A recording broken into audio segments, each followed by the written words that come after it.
Bismillahirrahmanirrahim. Assalamualaikum warahmatullahi wabarakatuh.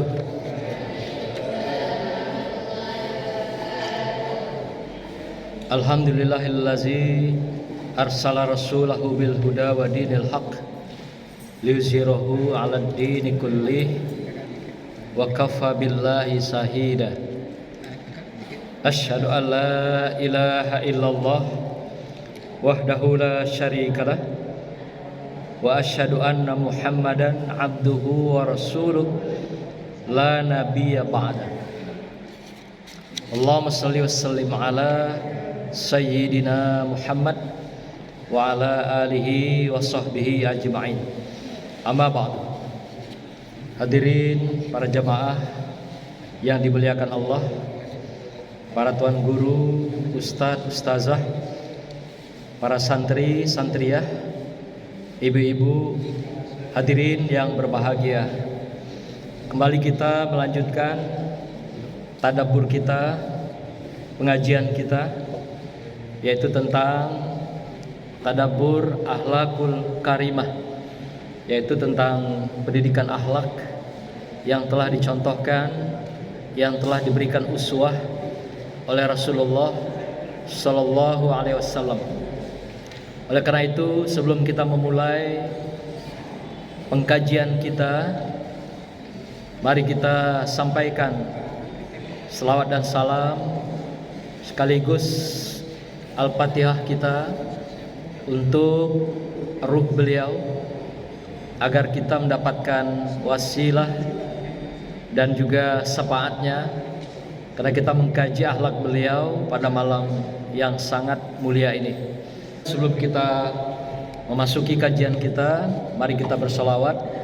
Marhaban ya Nabi, salam alaika. Marhaban ya Rasul, salam alaika. Marhaban ya Habib, salam alaika. Marhaban salawatullah alaika. Marhaban ya Nabi, salam alaika. Marhaban ya Rasul, salam alaika. Marhaban ya Habib, salam alaika. Marhaban salawatullah alaika. An-Nabi sallu alaihi salawatullah alaihi wa yanalul barakah kullu man shalla alaihi kullu man shalla alaihi. Marhaban ya Nabi, salam alaika.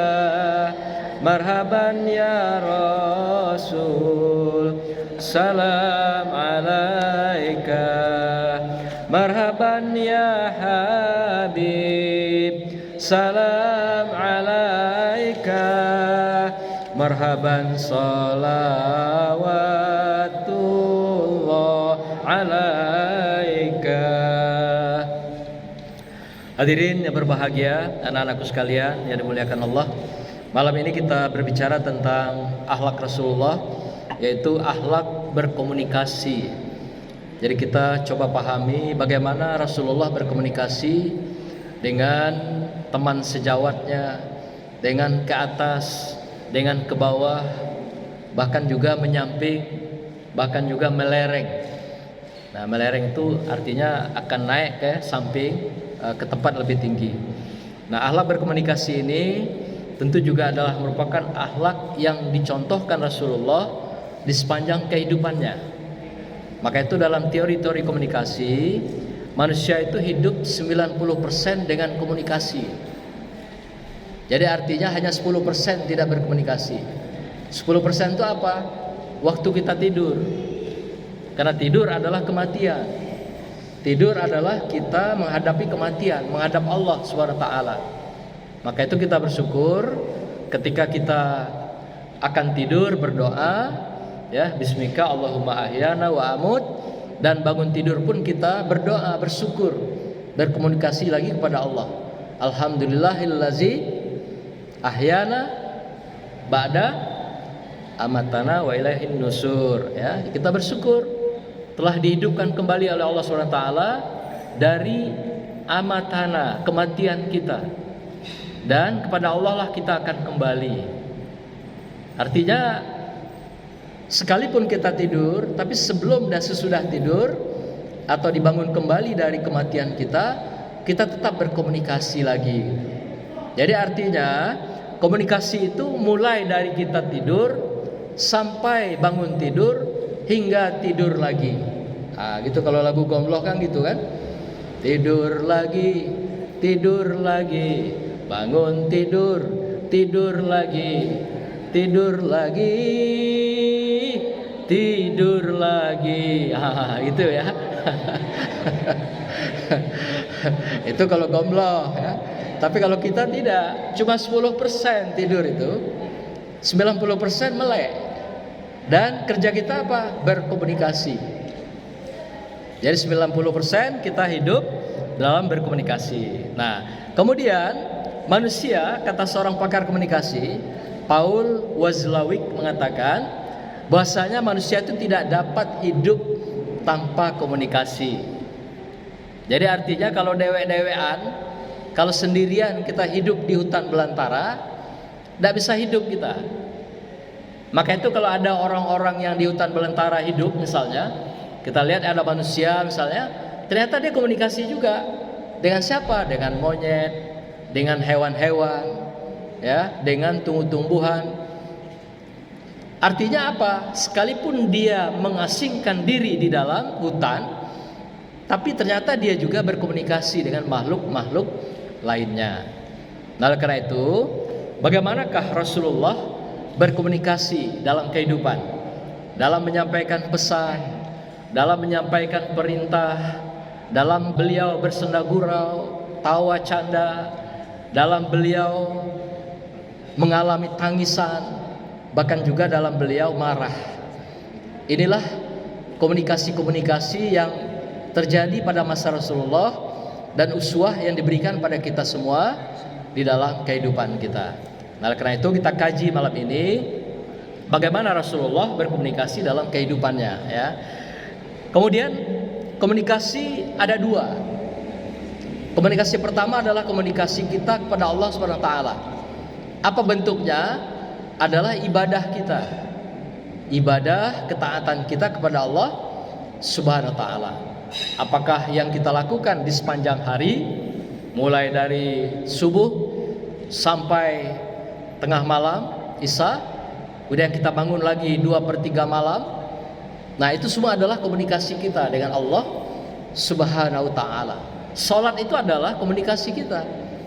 Maka itu dikatakan salat itu adalah mi'raj, mi'rajul mu'minin.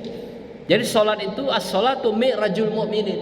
Salat itu adalah naiknya kita menuju Allah, berkomunikasi langsung melalui ibadah-ibadah yang kita lakukan, baik siang hari, malam hari, ataupun sunnah-sunnah, dan juga pada 2/3 malam. Itu semua adalah komunikasi kita kepada Allah Subhanahu wa taala. Semakin kita sering berkomunikasi, semakin kita selalu berkomunikasi, semakin mendekatkan hubungan kita dengan Allah Subhanahu wa taala. Semakin jauh komunikasi kita dengan Allah, semakin jauh pula jarak kita dengan Allah Subhanahu wa taala. Maka itu dalam lagu dikatakan, engkau dekat, aku dekat. Engkau jauh, aku jauh. Itu kata Allah Subhanahu wa taala. Kalau kita berjalan menuju Allah, maka Allah akan berlari menuju kita. Kalau kita berlari menuju Allah, maka Allah akan terbang menggapai kita. Begitulah Allah berikan kesempatan pada kita untuk selalu senantiasa berkomunikasi dengan Allah Subhanahu wa taala, baik di siang hari maupun di malam hari. Baik melalui ketaatan kita, ibadah-ibadah sunat, atau juga ibadah-ibadah wajib dalam kehidupan kita di keseharian. Nah, kemudian yang kedua, ada lagi ibadah dalam bentuk lain, yaitu komunikasi kita dengan Allah, adalah qiraatul Quran. Qiraatul Quran itu adalah zikir sebenarnya. Kalau tadi adalah ibadah kita dengan sholat, kemudian zikir kita. Nah, zikir kita yang paling abdul zikri itu adalah melalui membaca Al-Quran. Itu puncak daripada zikir. Walaupun para ahli tariqah membuat zikir-zikir sendiri, ya, diambil dari kepingan-kepingan Al-Quran. Misalnya apa? La ilaha illallah, subhanallah, alhamdulillah, Allahu akbar. Itu kepingan-kepingan Al-Quran. Sebenarnya semuanya itu lengkap ada di dalam Al-Quran. Maka itu puncak zikir yang tertinggi adalah kita membaca Al-Quran itu sendiri. Jadi ketika kita membaca Al-Quran, itu adalah zikir yang paling puncak yang kita lakukan dalam rangka kita melakukan thariqah. Thariqah itu jalan mendekat kepada Allah Subhanahu wa taala. Maka itu dengan kita senantiasa membaca Al-Quran, arti kita selalu berkomunikasi dengan Allah Subhanahu wa taala. Dan Allah minta kita jangan lewatkan setiap hari tanpa membaca Al-Quran.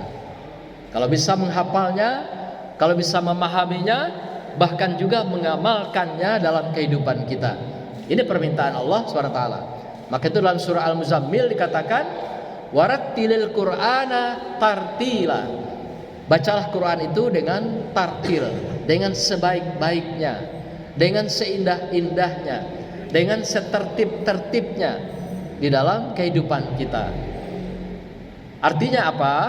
Allah minta kita setiap saat berkomunikasi dengan Allah Subhanahu wa taala. Maka itu di luar kita membaca Al-Quran, maka zikir itulah untuk melengkapi kedekatan kita dengan Allah Subhanahu wa taala. Seperti dengan istighfar misalnya, astaghfirullahalazim, astaghfirullahalazim, ada dalam Al-Quran. Jadi apapun yang dalam bentuk zikir-zikir kita dalam keseharian yang dikembangkan oleh para sufi dan thariqah, aliran-aliran yang ada di muka bumi ini banyak sekali. Di Indonesia saja ada 50 aliran yang dikenal dengan aliran thariqah mu'tabarah. Jadi banyak Bapak Ibu sekalian.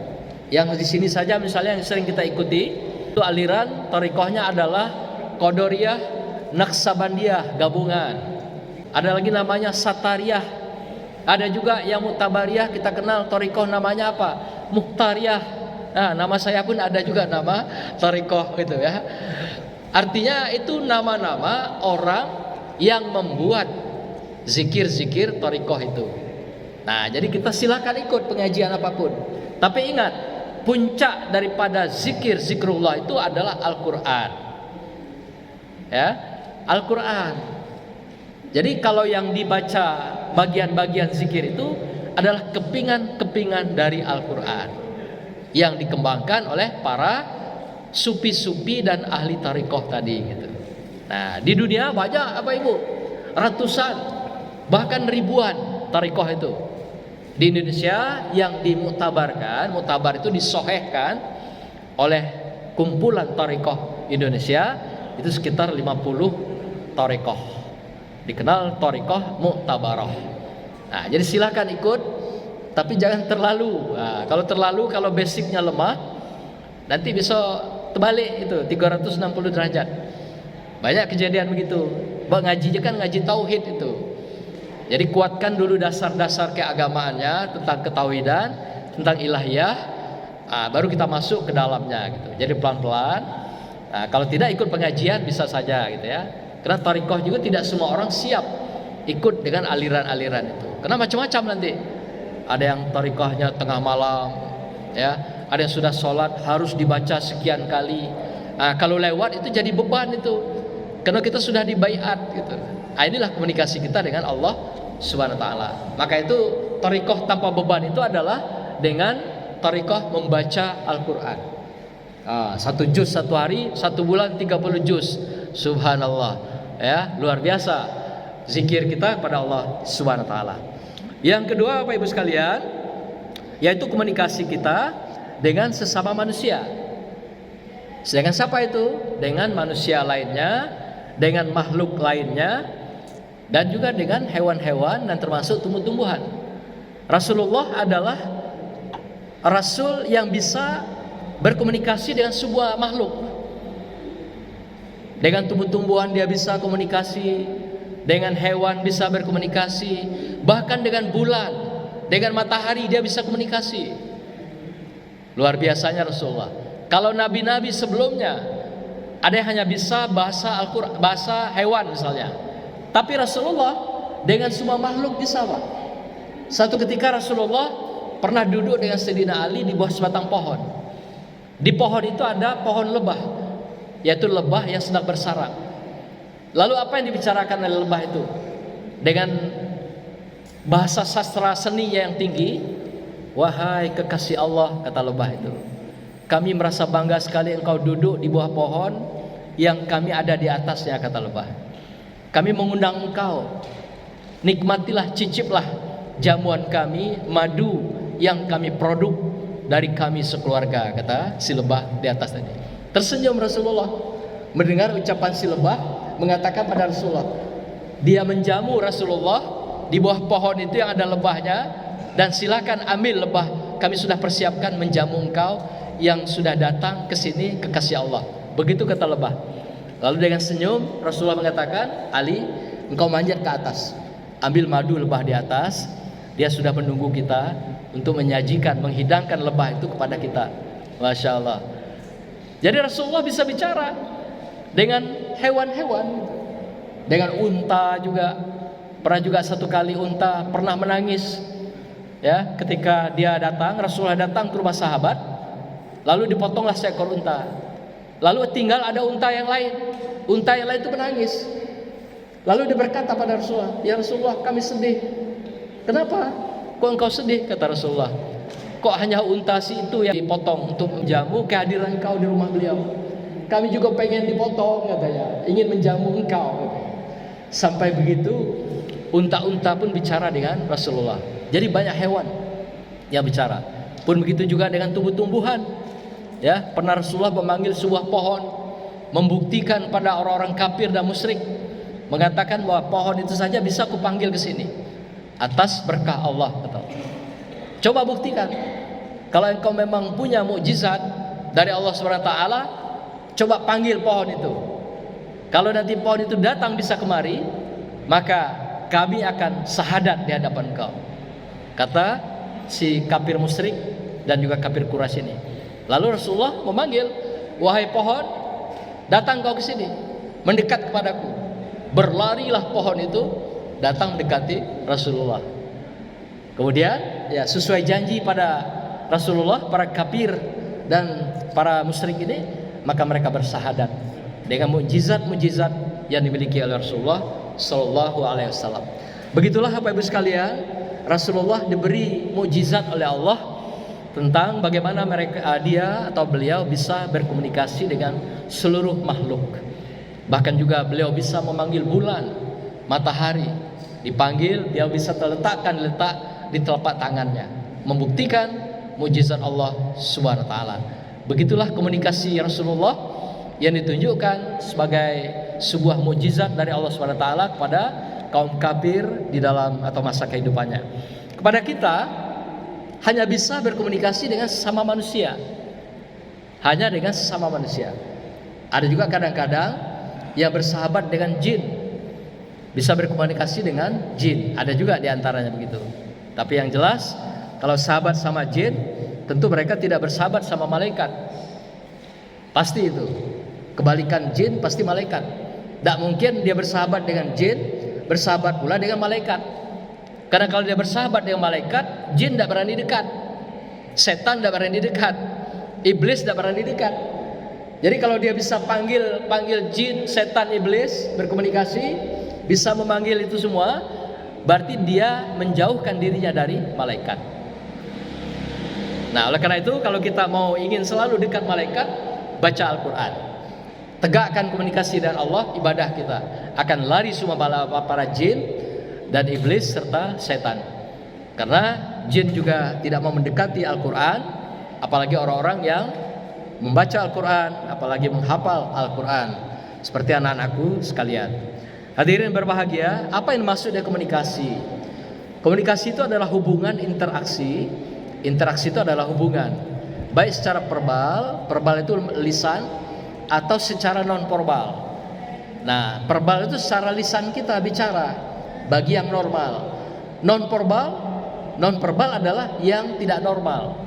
Seperti saudara kita bisu media misalnya. Nah, jadi artinya walaupun media itu bisu, ternyata dia tetap berkomunikasi. Maka itu dikatakan 90% manusia hidup itu dengan komunikasi. Bisu pun pasti pengen komunikasi. Hebatlah dia main HP daripada kita. Apalagi dari ibu-ibu gitu ya. Wah, dia bisa bikin TikTok, bisa bikin IG. Ya, ibu-ibu ada tidak bisa bikin TikTok, ada bikin IG. Beliau ahli itu. Saya belajar malah IG dengan beliau gitu. Saking pandai gitu kan. Bayangkan kita normal belum tentu bisa mengalahkan beliau dalam komunikasi. Artinya apa? Komunikasi itu memang adalah sebuah kebutuhan setiap orang yang hidup. Maka itu komunikasi itu adalah interaksi verbal atau non verbal, lisan maupun bukan lisan atau dengan tubuh, dengan pihak lain untuk kita menyampaikan pesan atau maksud tertentu dalam memenuhi keinginan dan kebutuhan hidup kita. Jadi komunikasi itu intinya adalah dalam rangka kita memenuhi keinginan dan kebutuhan hidup. Jadi kalau ada orang yang tidak pernah komunikasi dengan orang lain, berarti dia tidak ada butuh lagi kebutuhan hidup itu, berarti tidak ada keinginan lagi berarti. Nah, maka itu ibu-ibu di rumah jangan takut-takut komunikasi dengan bapak.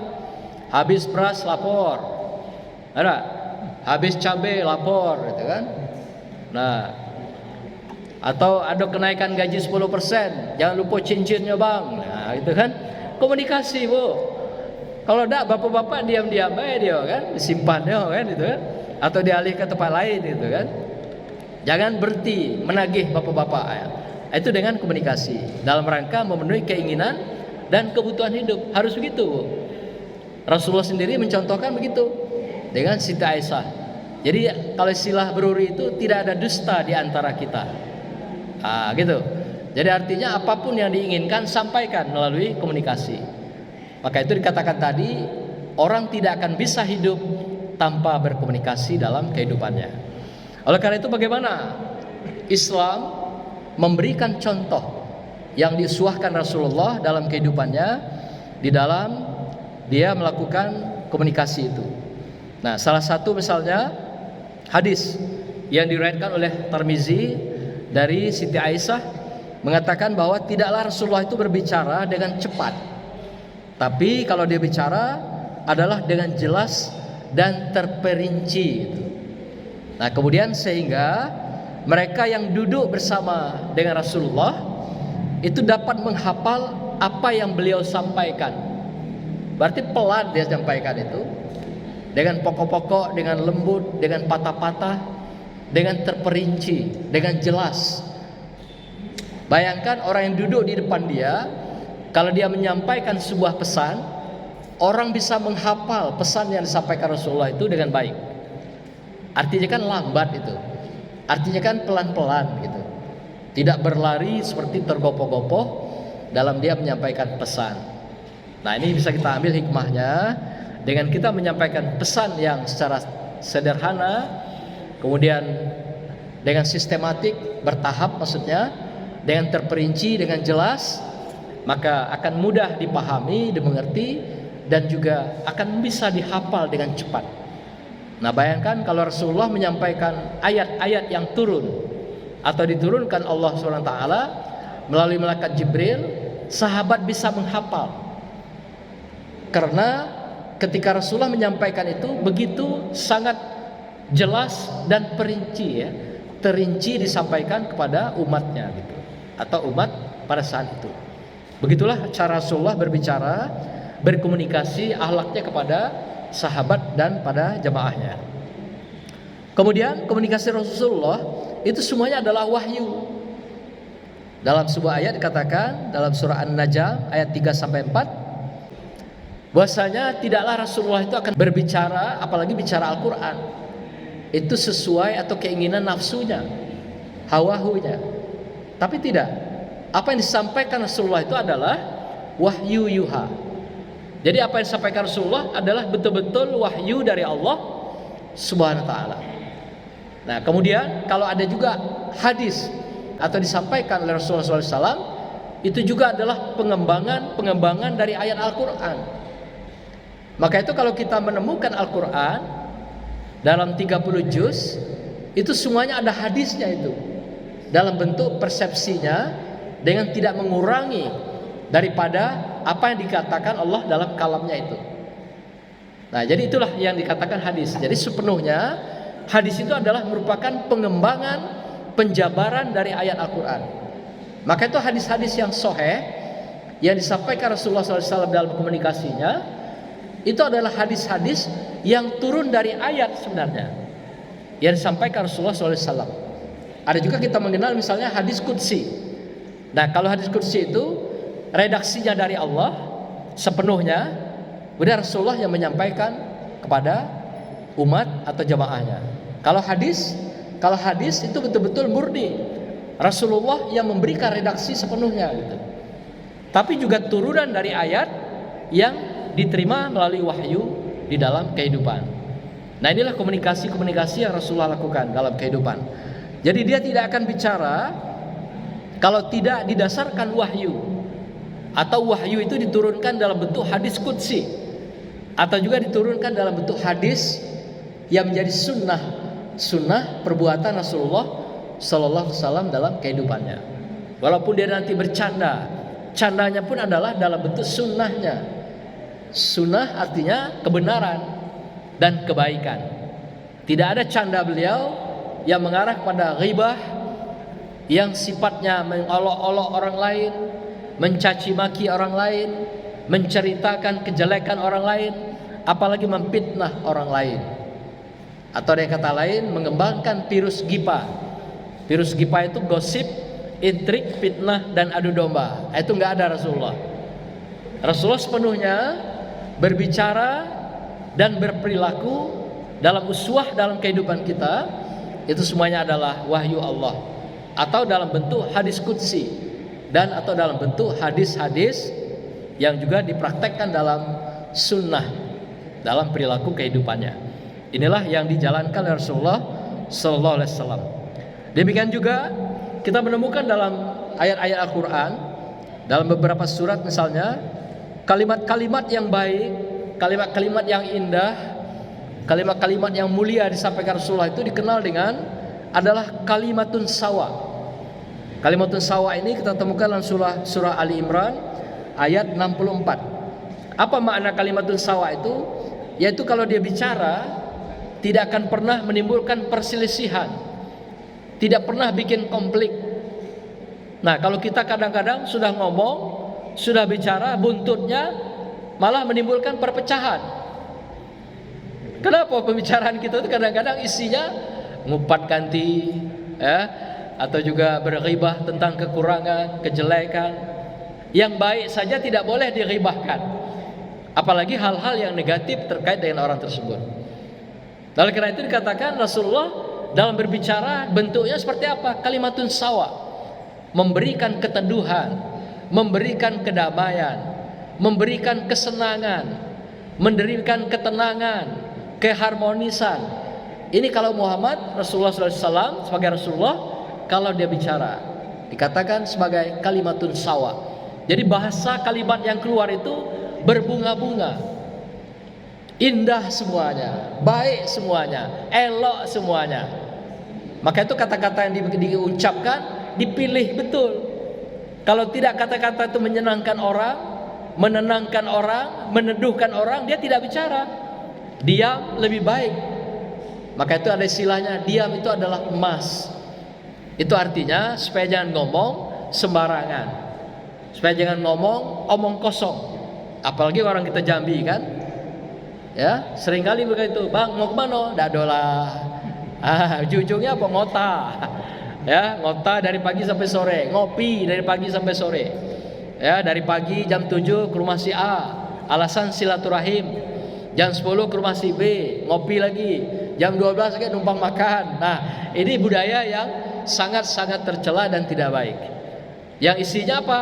Penuh dengan ghibah, penuh dengan ngupat-ngupat orang lain. Ini namanya kebalikan dari kalimatun sawa, yaitu kalimat-kalimat yang disebarkan penuh dengan berbagai dusta, penuh dengan berbagai intrik, fitnah dan adu domba. Yang kedua, kata Rasulullah itu kalau bicara kalimatnya bagaimana komunikasinya? Kalimatun thayyibah, kalimat yang baik. Kita temukan dalam surah Ibrahim. Kalimat yang baik artinya selalu membuat orang senang, selalu membuat orang gembira, bahagia. Bahasa yang keluar itu ucapan baik, tutur baik. Kan ada juga ibu-ibu ya, bukan ibu-ibu di sini ya, ibu-ibu. Kalau ndak ngomong nyakiti kawan, ndak puas. Ngomong harus nyelekit gitu. Kalau keluar bahasa nyelekitnya, yang nyakitkan ganti, nyakitkan kawan, baru puas. Sehingga akhirnya apa? Ketika kawan-kawan sedang ngumpul, kawan ngomong, awas, ada sipulan. Kawan tidak boleh lagi ngajak ngomong gitu. Kenapa? Kena ulah dia setiap datang selalu berbicara nyakiti kawan-kawan atau orang lain, atau di mulutnya keluar berbagai ghibah, fitnah dan adu domba. Nah, inilah beberapa hal-hal yang dicontohkan pada kita. Yang ketiga, apa kalimat yang diberikan Rasulullah kalau dia komunikasi? Allati hiya ahsan, yaitu baik dan benar. Selain kalimat-kalimat, kata-kata yang dipilih diucapkan itu baik dan juga diucapkan secara benar. Sehingga bukan saja baik tapi benar, bukan saja benar tapi baik gitu. Karena tetap saja bisa saja terjadi sebuah niat yang buruk dikemas dengan baik, disampaikan dengan baik setiap hari, siang, malam, pagi, sore.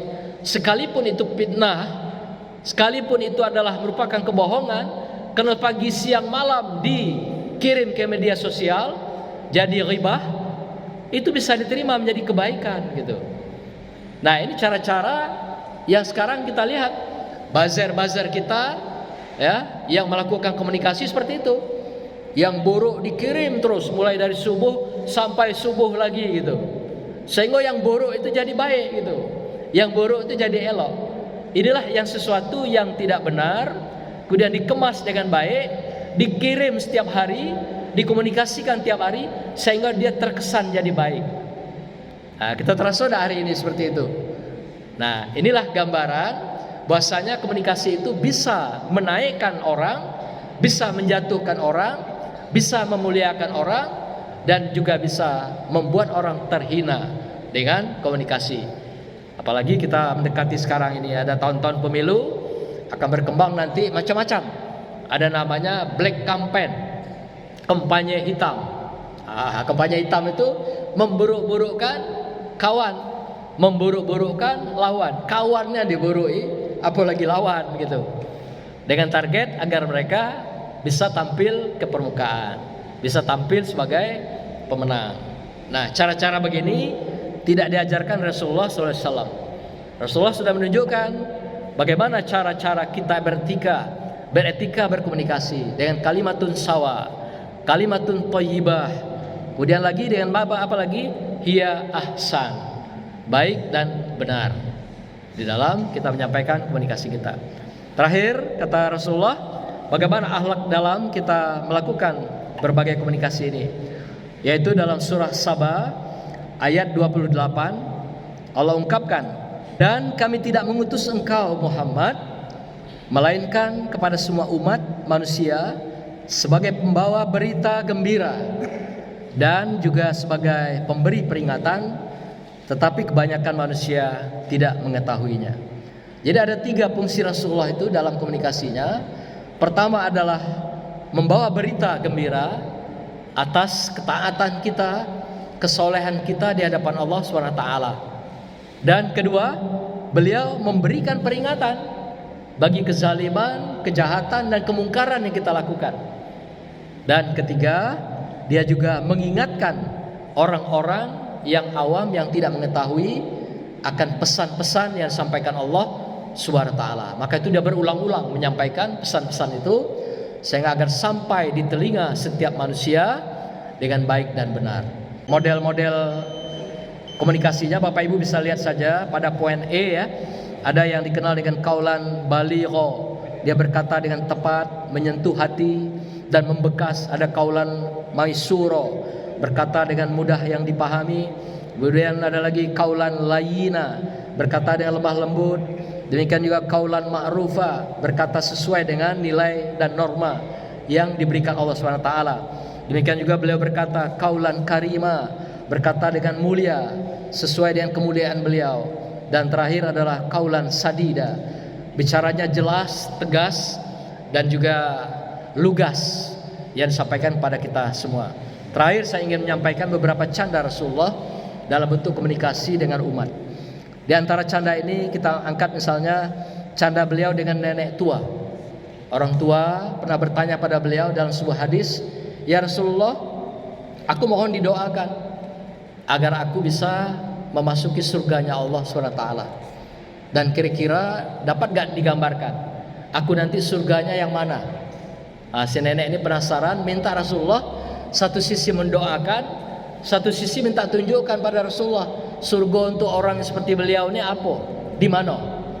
Lalu Rasulullah didampingi oleh Umar mengatakan, di surga itu tidak ada orang-orang tua seperti nenek, ya, tidak ada. Lalu nenek ini menghadap ke Umar. Umar juga membenarkan, ya tidak ada, kata Umar. Di surga itu orang tua kayak nenek nggak ada. Maka menangislah nenek ini sejadi-jadinya, ya, berkucuran air mata. Dalam tangis sedu-sedan itu Rasulullah memegang pundak si nenek ini berkata, "Nek, memang di surga itu nggak ada orang tua. Nanti nenek yang tua seperti ini dijadikan semuanya muda, ting-ting, dan kembali perawan lagi." Wah, senangnya nenek ini melompat-lompat nenek itu sambil kegirangan gitu. Begitulah canda Rasulullah menyampaikan kepada seorang, walaupun dia kesannya bercanda, tapi itu sebenarnya gitu. Memang di akhirat gak ada. Nanti yang seperti ibu-ibu yang sudah 50 tahun, gak ada lagi bu, ya, gak ada lagi seperti ibu di surga itu nanti. Tapi semua jadi perawan muda semua, seperti gadis belum kawin dulu bu, seperti kenal pertama dengan Pak Rambe dulu gitu. Itu Bu Rambe kan, atau kenal dengan Pak Ali Nasution misalnya, Bu Nasution. Kenal muda seperti itu dulu. Balik muda galau. Tapi dengan catatan, kata Rasulullah, masih setia hati sampai hidup dan mati gitu. Kita akan dipertemukan kembali. Tapi kalau lah berpisah, dah ketemu lagi, dah bersuah lagi bu, ya, dah bersuah lagi dengan bapak. Pak Ali dah ketemu lagi nanti dengan ibu. Pak Rambe juga dah ketemu. Pak Rahman juga begitu. Kalau berpisah, maka itu jangan pernah ada kata berpisah sampai hayat memisahkan kita semua dalam kehidupan. Semoga kelak di akhirat pun dipertemukan kembali dalam bentuk yang memudah kembali, seperti bujang dan gadis, ya, bujang gadis Jambi yang gagah dan cantik-cantik. Demikianlah, semoga Allah berikan berkah pada kita semua dan ampuni kita sampai kita mengakhiri kehidupan dengan husnul khotimah. Subhanakallahumma wa bihamdika la ilaha illa anta astaghfiruka wa atubu ilaik. Wassallallahu ala sayyidina Muhammadin wa ala alihi washabihi ajmain. Walhamdulillahirabbil alamin. Wassalamualaikum warahmatullahi wabarakatuh.